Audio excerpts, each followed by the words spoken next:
Thomas Edison didn't work nights in vain.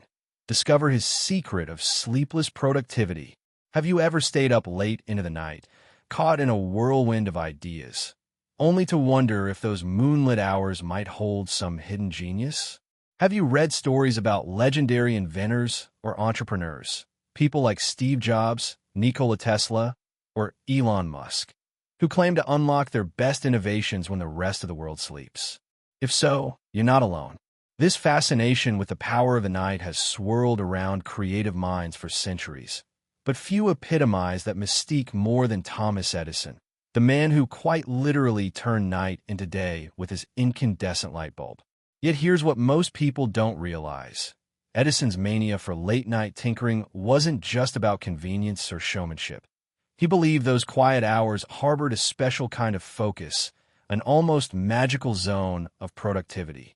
Today, we're going to pull back the curtain on Edison's sleepless secret, journeying deep into the heart of his midnight routines and seeing how they might apply to your own hustle.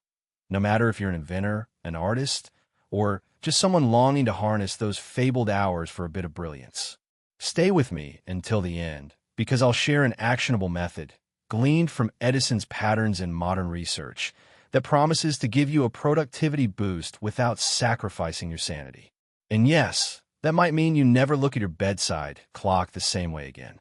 If you close your eyes and picture Thomas Edison, you likely see him hunched over a workbench or seated in a lab, the glow of some new invention dancing in his eyes.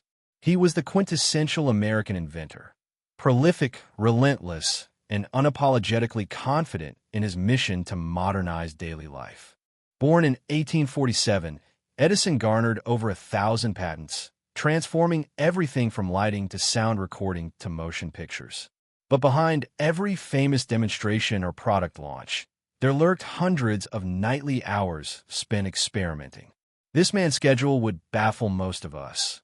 He'd often sleep only 3 or 4 hours at a time, sometimes even less, and then fling himself back into the lab, claiming that daytime distractions bored him. Despite skepticism from friends, family, and colleagues who found his lifestyle borderline unhinged, Edison insisted that these late-hour periods were when his creativity soared. He even installed cots in his workshops, so he and his staff could catch short naps whenever they needed, but never stray too far from an ongoing experiment. So is Edison just some superhuman insomniac, or did he stumble upon principles that might help the rest of us? That's where the story gets juicy. Digging into Edison's journals and interviews, you find repeated hints that he deliberately trained his body and mind to operate on minimal continuous sleep, offset by micronaps or catnaps. He claimed this method gave him 2 advantages. First, fewer large blocks of unconscious hours meant more total time awake to explore ideas. Second, these mini-sleep sessions, often no more than 20 minutes, offered a surprising recharge that erased mental fog and reignited his focus. Sound vaguely familiar? If so, you're probably recalling modern discussions about polyphasic sleep schedules or the Huberman approach. Edison was practicing a version of it over a century ago, though he couched it in his own brand of folksy logic. He once quipped that the best thinking has been done in solitude, to which he could have added, and especially when the rest of the world is snoring. In a culture that demanded a standard nighttime shut-eye, he flouted convention, trusting his instincts that short bursts of rest, sprinkled throughout long periods of wakefulness, spurred unstoppable creativity. But let's not reduce Edison's nights to mere bizarre sleep patterns. He also harnessed the psychological advantages of what we might call midnight mania. By that, I mean the phenomenon where, past a certain hour, normal constraints slip away. The phone rings less. In Edison's era, it was telegraphs or knocks on the door. Neighbors and colleagues turn in. The bustle quiets. Many creative souls have noted that after midnight, you're alone with your thoughts. Your inhibitions about what's possible or impossible fade. For Edison, these silent hours set the stage for fearless experimentation. He could blow fuses, dismantle gear, or try out odd angles of approach without onlookers interrupting. The result, he insisted, was a sense of playful discovery. He claimed the wee hours unleashed childlike wonder, precisely the attitude that fosters breakthroughs. With no one peering over his shoulder, no social obligations, no errands, he felt free to dive into crazy ideas that might have seemed too outlandish in broad daylight. If that resonates, perhaps you too have felt a spark of brilliance in the late evening, scribbling down an idea that popped into your head at 2 a.m. Yet the question remains, how did Edison manage to sustain high-level productivity without crashing from sleep deprivation? And more importantly, is this feasible for you or me, given modern obligations? That's precisely what we'll unearth as we continue. But before we push forward, let's pause for our first question to spark a bit of reflection or comment. If you were given the chance to carve out a few hours of deep, uninterrupted work while the world slept, say from 1 a.m. to 4 a.m., do you think you'd thrive on that schedule or quickly burn out? Share your thoughts, because acknowledging your personal circadian preferences can be a game changer if you're considering any shift to a night owl pattern. Let's delve deeper into the precise mechanics of Edison's secret. While he left no formal manifesto on it, historical records and the recollections of his associates paint a compelling picture. First, we see the hallmark of polyphasic sleep. Multiple short rests sprinkled across the day. Sometimes these were plain catnaps in a corner. Other times they were microdoses in a chair, famously with a metal object in his hand, so that if he drifted too deeply, it would drop and awaken him. He joked that one never needed more than a little rest here and there. Meanwhile, the second piece was a kind of cyclical routine that pegged core work sprints to nighttime, especially if Edison was in the throes of a major invention. He might begin working around dinner, continue through midnight, take a quick 15 or 20-minute doze, and carry on until dawn. Then, as the city woke up, he might do the bare minimum of daytime tasks, meetings, errands, and slip in another nap in the afternoon. The result? A day that revolved around 2 or 3 brief sleeps, totaling perhaps 4 hours, sometimes stretching to 6 if he had a particularly draining stretch.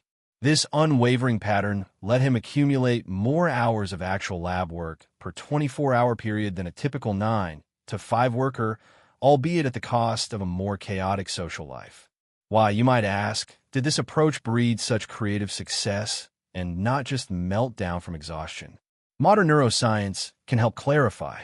The act of polyphasic sleeping, or at least sleeping in short bursts, can coax your brain into rapidly cycling into the deeper stages of sleep whenever you do rest, arguably providing targeted rejuvenation. You skip the long transitions that typically occur when we settle in for an 8-hour block, jumping straight into the most restorative phases. Meanwhile, you preserve more total hours for creative tasks. However, not everyone's biology aligns with such extremes. Some can adapt, while others crash and burn. Edison, blessed or cursed with a relentless mind, fell in the first camp. He simply adapted, forging a system that let him thrive with minimal continuous shut-eye. He kept his mind agile, switching quickly between dozes and intense focus, fueling himself with near-obsessive passion. But let's be honest, not all night owls are hyperproductive. Some stay up late scrolling social media, binge-watching shows, or wallowing in insomnia. That's not what we're hailing here. Edison's secret involved harnessing the quiet hours for deliberate, purposeful work. He wasn't passively losing sleep. He was actively channeling that odd schedule into innovation. If you plan to replicate any of his methods, you must approach the late hours with intention, a plan for what you'll tackle, a strategy for short rest breaks, and a willingness to power down from daily distractions. Now, an important question arises. Does this strategy hold up under modern scientific scrutiny? Sleep experts commonly warn that chronic sleep deprivation can hamper memory, immune function, and emotional regulation. Indeed, many 21st century success gurus advocate for a stable 7 to 9 hours of nightly rest. Yet there's a nuance. Researchers have found that a small percentage of individuals carry certain genetic variants, like the HDC2 mutation, that allow them to function optimally on significantly less sleep. Could Edison have been such a natural short sleeper? Possibly. Alternatively, he might have simply forced adaptation. There's evidence that if you systematically train yourself, you can endure on polyphasic schedules, though it can be risky for those whose biology doesn't cooperate. Edison's approach was more organic than dogmatic. He wasn't religiously counting sleep cycles. He was responding to his body's cues, napping whenever he felt the slump. The result was a fluid interplay between bursts of creativity and micro-recovery. Is that sustainable for everyone? Probably not. But if you're an outlier who thrives on minimal sleep, or you're in a season of life demanding extraordinary output, exploring a moderated version might help. Another angle to consider is how Edison's midnight sessions integrated with the synergy of team collaboration. Far from being a lone wolf, Edison led teams of muckers, as he called his lab assistants. They, too, had to accommodate his odd hours or risk missing a breakthrough. Some might join him at night. Others maintained more typical schedules, bridging the gap during the day. This created an almost round-the-clock R&D operation. If you're trying to replicate a piece of that dynamic in your life, maybe you lead a creative or engineering team. There's a caution. You risk burning out your collaborators if they're not aligned with your schedule. Yet there's also an opportunity. Staggering schedules can ensure progress marches on even when some folks rest. The key, of course, is communication and empathy. So, are we suggesting you ditch your normal bedtime for a shot at Edisonian brilliance? Not necessarily. But there's a reason the concept of productive nights resonates with so many. Some of us genuinely come alive after sunset, when the constraints of daily life vanish. The artistry or problem-solving that seemed so elusive at noon emerges in the hush of 2 a.m. The crucial distinction is, does this late-night spree feed or deplete your energy long-term? Edison's experience suggests that if you carefully weave in micro-sleeps, manage your diet, and sustain unwavering passion, you can indeed harness the silent hours without catastrophic burnout. Yet it's hardly a universal prescription. For every triumphant night owl, another might slip into sleep debt, losing more than they gain. Let's segue to the second question for your reflection or for the comments. Suppose you decided to adopt even a partial version of Edison's routine, staying up late for a creative project and relying on short naps instead of one long sleep. Which aspect do you think would challenge you most? Resisting the pull of a cozy full night rest, dealing with daytime obligations on minimal sleep, or maintaining consistent energy for your tasks? Share your perspective, because identifying the biggest hurdle can help you shape a strategy if you ever do experiment with Edison-style nights. Now, let's reveal a little-known but intriguing anecdote that ties into his secret. On numerous occasions, visitors to Edison's labs reported finding him dozing with his feet propped up, a notepad at hand, as though waiting for a dream snippet to offer an idea. Some stories allege that he used threshold napping, holding a metal object that would clang to the floor when he drifted into deeper sleep, jolting him awake right at the borderline between consciousness and slumber. In that delicate zone, known as the hypnagogic state, the mind is especially fertile for novel connections, kind of a rapid-fire daydream. Edison apparently considered these borderline dreams a goldmine for invention, akin to how artists like Salvador Dali or composers like Beethoven extracted twilight inspirations. By forcibly waking himself before deep sleep, he'd capture these fleeting images or ideas. While the science behind threshold napping is still being explored, there's ample evidence that creative leaps often occur in that half-awake zone, when logic loosens its grip and the mind roams free.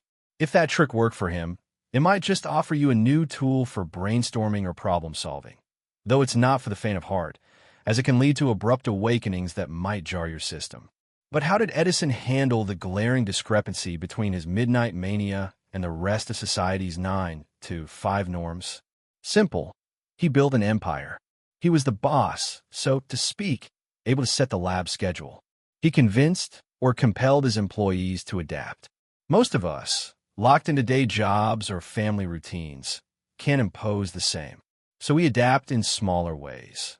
Maybe we carve out a late-night session once or twice a week, or we adopt an early bird approach, waking at 4 a.m. to get a quiet start. The essence is to find the solitude that fosters high-level creativity.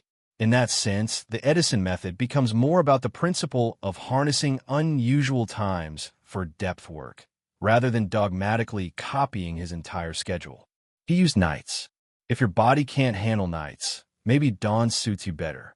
The key is scheduling pockets of time where you can slip into the unstoppable flow state he treasured. Another modern support for his approach is the concept of chronotypes. Some individuals are natural larks, waking early with ease, while others are owls, shining after dusk. Edison's biography suggests he was an extreme owl, though ironically, he also rose at odd times for experiments. He basically took advantage of a flexible chronotype that let him remain functional on catnaps. This underscores the importance of not forcing yourself into an Edison schedule if it runs counter to your inherent biological leanings. But if you do suspect you're a night owl or a short sleeper, you might glean gold from his playbook. Perhaps the reason you felt perpetually behind is that you've tried to jam yourself into a morning-centric culture. Freed from that expectation, you might flourish. One might also ask, did Edison's nights truly yield that many breakthroughs? The historical record says yes, although it's tough to isolate the exact effect of nights alone. He was notoriously prolific, with labs churning on multiple projects at once. If you measure success by patents or by the transformation of daily life, Edison soared. Those late hours, unbroken by external demands, allowed him to pivot swiftly between tasks, follow tangents, and chase crazy ideas that might have seemed too whimsical by day. He also wrote extensively, brainstorming in notebooks. The quiet let him string thoughts together without the jostle of phone calls or spontaneous visits. He sometimes joked that the night shift gave him a psychological advantage. No competitor, no journalist, no busybody was awake to hamper his train of thought. He had the off hours as a private playground, an intellectual frontier unclaimed by conventional schedules. We'd be remiss not to acknowledge potential downsides. Some who tried to emulate Edison found themselves grumpy, disoriented, or physically worn out. The body's circadian rhythms, honed by millions of years of evolution, do not always bend willingly to artificially contrived patterns. Edison's legendary stamina might have been a fluke, or he might have paid an unseen cost in physical health. Rumors persist that he sometimes fell ill after intense sprints, though he'd often bounce back. If you attempt a similar routine, carefully observe your health markers: blood pressure, immune resilience, emotional stability. Don't let the romance of night-driven genius push you into a medical pitfall. And that leads us to the final revelation. A practical but flexible approach gleaned from Edison's nights that merges modern sleep science with his unstoppable curiosity. Start by identifying a single night each week or each month you can devote to Edison hours. On that night, let's say you deliberately stay awake past midnight, working on a project that demands creative or reflective thought. Plan your evening meal lightly to avoid a heavy digestion burden. Prepare your workspace, dim lighting if you want to evoke that hush, or bright if you need alertness. Keep a quiet snack or coffee alternative if you need a subtle pick-me-up. Then let yourself slip into a flow. Read, write, draft, experiment, code, whatever your craft may be. When you feel the waves of fatigue, allow a short doze, 15 or 20 minutes in a comfortable chair, maybe with a subtle alarm or that old metal object in hand trick. After the nap, assess your mind. If it's revived, carry on. If you're drained, that might be your limit for the night. Over time, you might find a sweet spot, a certain start time, a certain nap interval, and a certain end time that yields maximum brilliance without pushing you off the edge. This is not a strict formula, because part of the magic lies in personal variation and adaptation. But it's enough to awaken your own version of night mania in a structured way that pays homage to Edison's approach. We come now to the close, and here's the second question for reflection. If you could dedicate one upcoming night to test this Edison hour, what project, dream, or problem would you choose to focus on, trusting that the quiet hush of night might unlock a fresh perspective? Let that question linger, because naming a specific project or challenge can be the impetus that transforms a vague curiosity into a real trial run of late-night productivity. And here is the culminating gift you've waited for: the realization that Thomas Edison's nights were not spent in vain. They were an intentionally shaped terrain, a domain where conventional constraints melted away and raw, imaginative power took the helm. While he might not have penned a modern how-to guide, the footprints of his routine reveal a blueprint: short, strategic rests, extended creative windows away from daytime chaos, a willing embrace of the hush that fosters daring ideas. In adopting even a fraction of that method, you might discover pockets of mental brilliance you'd long suspected were in you, but never had the quiet or nerve to unleash. At the same time, let's keep perspective. Edison was uniquely gifted, relentless, and unafraid to test the boundaries of normal living. If your biology or life commitments hold you to a more standard schedule, fear not. You can still carve out micro-late sessions or harness early mornings if that suits you better. The essence remains: find or create intervals of solitude. Reduce your continuous sleep to well-timed short bursts only if you adapt well, and approach your work with the unstoppable curiosity Edison prized above all. That unstoppable curiosity is the real engine of invention, be it at midnight or midday. Thus, Thomas Edison didn't work nights in vain becomes more than a statement about an eccentric inventor. It's an invitation to question the norm that says you must do your best thinking between 9 a.m. and 5 p.m., an invitation to explore the hush of late hours or early mornings, an invitation to discover that sometimes a skewed schedule is the key to unlocking your dormant potential. If you choose to experiment, do so responsibly. Monitor your body's signals, ensure your essential responsibilities are met, and keep an exit plan if the routine proves unsustainable. But for many, that single plunge into the realm of night might reveal new depths of focus and imagination, reminiscent of the glow in Edison's lab when all but the most devoted had gone to bed. So as you step away from this narrative, consider the possibility that a portion of your creative spirit might be best awakened when the rest of the world sleeps. It's not just about depriving yourself of slumber. It's about exchanging a portion of your typical nighttime coma for an otherworldly vantage point on your problems, your passions, or your life's grand puzzle. If you do, you'll be joining a lineage that stretches back through Tesla, Beethoven, Wolff, and, of course, Edison himself. They found in darkness not a barrier, but a canvas upon which sparks of genius could dance in luminous arcs. And who knows, maybe, in these modern times, your greatest innovations or revelations still await in those silent hours, just beyond the threshold of common routine. That, dear friend, is the enduring secret of Thomas Edison's sleepless productivity, a testament to how determination, curiosity, and a dash of nocturnal daring can reshape the frontiers of invention, and maybe reshape your personal horizon as well.